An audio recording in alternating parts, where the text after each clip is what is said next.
so these guys, I like how far forward Ian is. You can see that the bow is kind of kissing the water in the chop.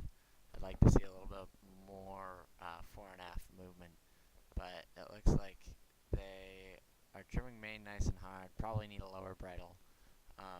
But you can see here that their main problem is stability. It looks like when the lulls hit, they kind of roll to windward a little bit. So we want to see them a little bit more locked into the boat. These guys aren't out on the wire, and so they're very locked into the boat, but they're not quite as responsive in the puffs. They have trouble getting enough weight out when a puff hits, and in a second here when they get through this chop, we'll be able to see that they don't get the bow quite far enough in the water. So right there you can kind of see that the bow stays sticking out of the water.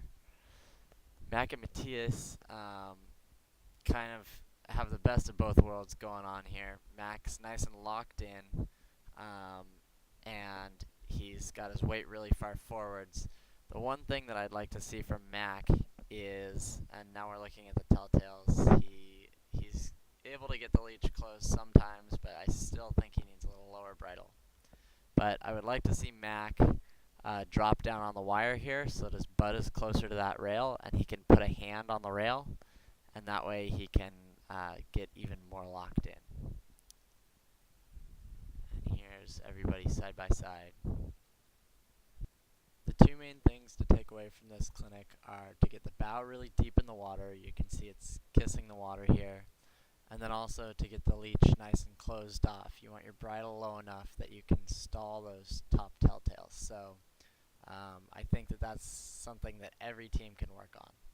And right here we see a twisted kite going up. That was a problem that we had a lot during the clinic.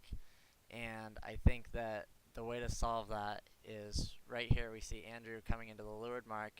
He takes the spin sheet from Matthew, and as they come around the mark, he needs to trim it really tight to flatten the kite against the jib so that when it comes down clean without any twists.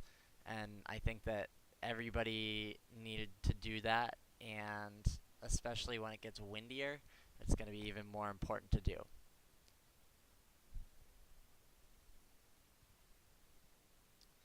So then the final thing I want to look at here is jib halyard tension. And we didn't talk about that all that much, but in this picture you can see that there's scallops in the jib, and I think that everybody, all the skippers, need to be much more attentive to how tight their jib halyard is, because I think that a lot of people were sailing around with their jib halyards too loose.